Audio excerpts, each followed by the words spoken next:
हर पल की खबर पर हमारी नजर। 7 भारत न्यूज के साथ। प्रधानमंत्री संविधान के गुणगान गा रहे थे, वही प्रधानमंत्री जिन्होंने कहा था 370 सीट वो खुद लाएंगे, ये राज्यसभा के पटल पे कहा था और 400 से ज्यादा सीट एनडीए लेकर आएगी। और वो जब जैसे ही 400 सीट का नारा दिया था, वैसे ही सारे उनके जो प्रत्याशी थे सबने कहा संविधान को बदला जाएगा। आज वो संविधान का गुणगान कर रहे थे। 2 बार एलओपी, 3-4 बार एलओपी ने रिक्वेस्ट की कि वो इंटरवीन करना चाहते हैं, क्योंकि वहां पे झूठ परोसा जा रहा था। और एक जैसे बार बार ये एक नॉर्म बन गया है कि मिनिस्टर्स भी आकर इंटरवीन करते हैं, तो इन्होंने इनको इंटरवेंशन देने का समय नहीं मिला। 3-4 बार हमने रिक्वेस्ट की माननीय चेयरपर्सन से, पर उन्होंने मौका नहीं दिया। इसलिए हमने कहा कि अगर हमारी सुनवाई ही नहीं करनी है, पार्लियामेंट्री डेमोक्रेसी का सिस्टम ही ये नहीं मानते हैं, अभी भी उसी अहंकार से चल रहे हैं, तो हमने भी सदन से वॉकआउट किया है। लेकिन मैम जो ने संविधान को चुनौती दी है, संविधान की भावना का अपमान किया है, प्रधानमंत्री के जवाब के दौरान वॉकआउट करना, संविधान को चुनौती कौन दे रहा है? संविधान को चुनौती यही दे रहे हैं जो पार्लियामेंट्री परंपरा को खत्म करने का काम कर रहे हैं। आज देश के इतिहास में पहली बार हुआ होगा जब लोकसभा में लीडर ऑफ ऑपोजिशन बोल रहे थे, खुद प्रधानमंत्री उठकर इंटरवीन कर रहे थे, खुद गृह मंत्री कर रहे थे, खुद रक्षा मंत्री कर रहे थे। ये संविधान का हवाला देंगे जिन्होंने हर तरीके से संविधान को खत्म करने का कोशिश की है। यहाँ तक कि पूरा कैंपेन ही इसके ऊपर बनाया था कि हम लोग 400 पार लाएंगे और हम संविधान को बदलेंगे। अपमान जो अपमानित महसूस कर रहे हैं, ये वो लोग हैं जो 240 पे जनता ने उनको कर कर भेजा है, अपनी झेप, अपनी खिस्यान पर हमारे दरवाजे पे करने की कोशिश कर रहे हैं। बोलने का हक हमें नहीं है। अगर पार्लियामेंट लागू है तो बोलने का हक भी हमें है, और इस लहजे में ये ऐसा इस तेवर को लेकर चल रहे हैं और असत्य पे असत्य बोले जा रहे।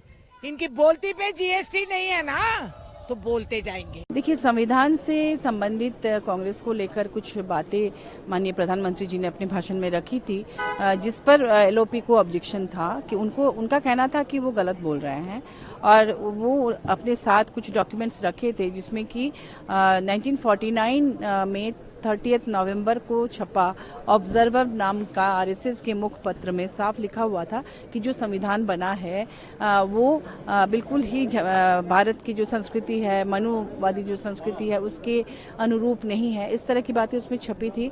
और उन्होंने एक और डॉक्यूमेंट अपने साथ रखा था जिसमें साफ लिखा था कि बाबा साहब अम्बेडकर जी ने ये कहा है कि आज कांग्रेस की वजह से ही उन्हें अध्यक्ष बनाया गया, कांग्रेस की उदारता की वजह से बाबा साहब अम्बेडकर जी अध्यक्ष बने हैं, और इसका पूरा श्रेय जो है संविधान का वो कांग्रेस को जाता है। ये दोनों बातें डॉक्यूमेंट्स में थी। उस डॉक्यूमेंट्स को दिखाने के लिए बार बार एलओपी हमारे खड़गे जी, माननीय खड़गे जी बार बार ये अनुरोध कर रहे थे स्पीकर से भी और माननीय प्रधानमंत्री जी से भी, और पूरा विपक्ष उनका साथ दे रहा था। सब लोग चाह रहे थे कि 1 मिनट उनको बोलने दे दिया जाए, लेकिन उस पर बिल्कुल तवज्जो नहीं दी गई। स्पीकर ने इधर देखना भी मुनासिब नहीं समझा। इस पर नाराज होकर वॉकआउट किया गया। और अभी सब लोग यही कह रहे थे कि जब लोकसभा में leader of opposition Rahul Gandhi ji जब भाषण देते हैं तो उनके बीच में कई मंत्रीगण उठकर अपनी बात रखते हैं, बाकी सांसद अपनी बात रखते हैं, तो उनको स्पीकर से परमिशन मिल जाता है। लेकिन यहाँ जब एलओपी कुछ कहना चाह रहे हैं तो उनको 1 मिनट या 2 मिनट का भी समय नहीं मिलता। तो इस अन्याय के खिलाफ ये वॉकआउट है, न कि संविधान के खिलाफ। देखिए, हम पूरे धैर्य और सहनशीलता के साथ उनका भाषण सुन रहे थे, चाहे वो जुमले दे रहे थे, चाहे वो झूठ बोल रहे थे। लेकिन जब अंबेडकर जी की बारी आई और 26 जुलाई को अंबेडकर जयंती मनाने की बारी आई और बहुत सारी चीज़ों को उन्होंने गलत कोट किया था, जिस पे एज अ एलओपी विपक्ष का राइट होता है कि अगर आपको कुछ गलत लग रहा है और ऑथेंटिक नहीं लग रहा है तो आप कोट कर सकते हैं। ये रूल बुक में है, और इसको बार बार हमारे स्पीकर साहब ने भी कहा है कि जब विपक्ष का एलओपी उठने की रिक्वेस्ट करता है तो हम इमीडिएट उनको उठाते हैं।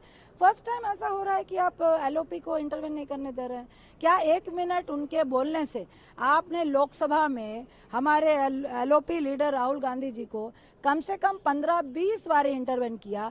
आपने एलओपी छोड़िए, आपने तो मिनिस्टर्स को भी मौका दिया। तो राज्यसभा में जब विपक्ष आपके खिलाफ मांग रहा है, खिलाफ क्या, ये तो इंटरवेन है।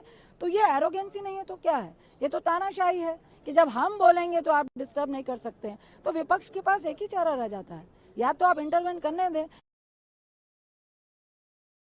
को इंसल्ट कर रहे हैं, आप अपमान कर रहे हैं और लोकतंत्र और सदन की परंपरा का ये अपमान था।